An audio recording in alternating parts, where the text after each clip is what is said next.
Hi, it's Lo on the Milk Making Minutes. On this week's Quick Hit episode, I wanted to talk a little bit about building a support system when your familial system might be lacking a little bit and robust support.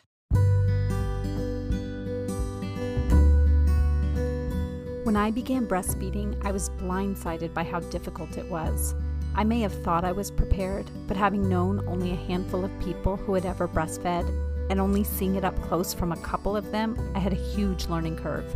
Since then, I've become a doula, a lactation consultant, and a childbirth educator. Many of my clients are surprised by their own self-doubt and anxiety over every baby feeding decision. And in the years that I've been connecting with people during pregnancy and breastfeeding, I've seen time and time again that those anxieties are reduced through hearing from others about their experiences without judgment or fear. Welcome to the Milk Making Minutes. I'm your host, Lo Nigrosh. I invite you to sit back and listen in to reduce your breastfeeding anxiety through explorations of real-life breastfeeding.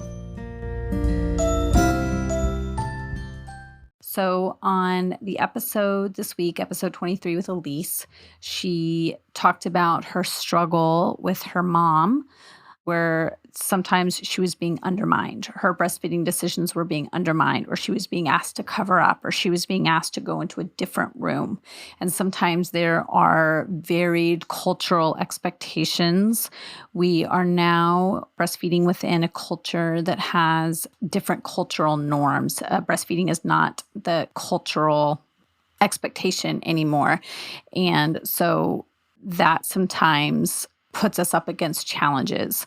On the episode 21 with Chelsea, she also talked about butting heads a little bit with her mom, where she was being undermined a little bit, where her mom would come out with a formula bottle while she was trying to breastfeed, and then her daughter would get distracted and want the bottle instead.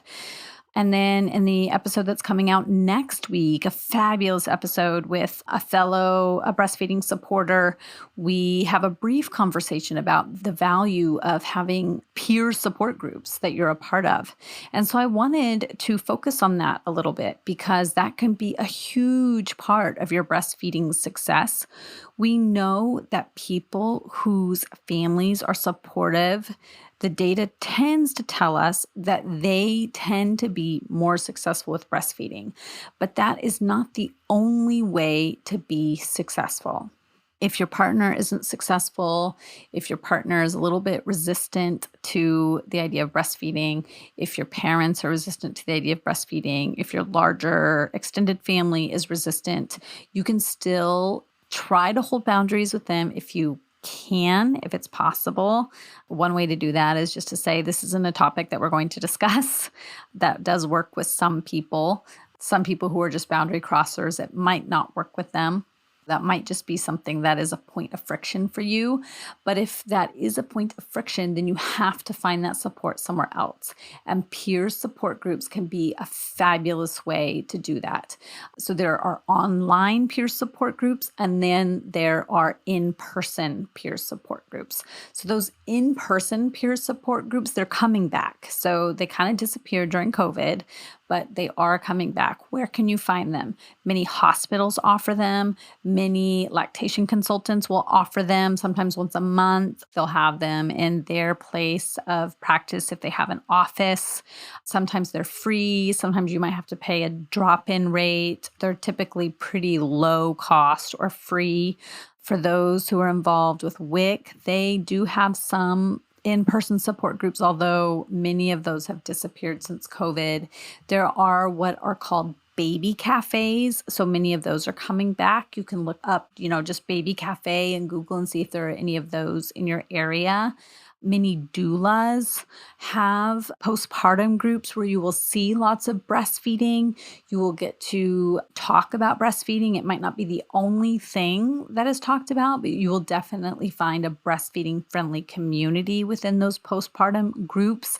Lots of places that focus on prenatal yoga or pelvic floor therapy will offer postpartum support groups that you can be a part of where breastfeeding will be a major topic of conversation. I started the Milk Making Minutes because I'm passionate about supporting breastfeeding people. But more importantly, I knew that hearing real people tell real stories would benefit both the storytellers and the listeners. I had this idea for 3 years before I launched. I asked so many people how I should begin, and Anchor came up repeatedly as the easiest way to launch a podcast. And I have not been disappointed. If you are passionate about a topic and have wanted to start a podcast, you can use Anchor to record and distribute your podcast. It's easy to use. You can use the editing tools right from the platform. You can distribute your podcast episodes seamlessly to listening platforms like Spotify and Apple Podcasts right from Anchor. And the best part is, it's free. And the tech support has been great too. Go to anchor.fm or download the app right to your phone to get started on your great podcast idea. Another place where you can find support is many home birth midwives offer birthing circles where people come around and they tell their birthing and their postpartum stories. So even if you did not have a home birth, they welcome anyone to come and share their birthing stories. And it's just a great way to kind of process the experience that you had of birthing. And then there are other support groups that maybe are more commonly known, like La Leche League International and Breastfeeding USA. So both of those have robust websites. You can go on, you can search for local chapters, you can reach out to La Leche League has La Leche League leaders. That's what they're called. Breastfeeding USA has breastfeeding counselors. You can search by state, and you can see if they're holding any in-person support groups. If they're not, many of those places offer online support. In fact, I know both have national pages, and then both organizations also offer online regional support groups as well. So you can join a regional support group, and then within those groups, you can meet other moms and try to do meetups. So if you are in the early baby feeding days, I highly urge you to join one of these groups to find something, whether it's going to be online or in person. And I really hope that one of the things that you choose to do is to join the Milk Making Minutes community group. I lead that group.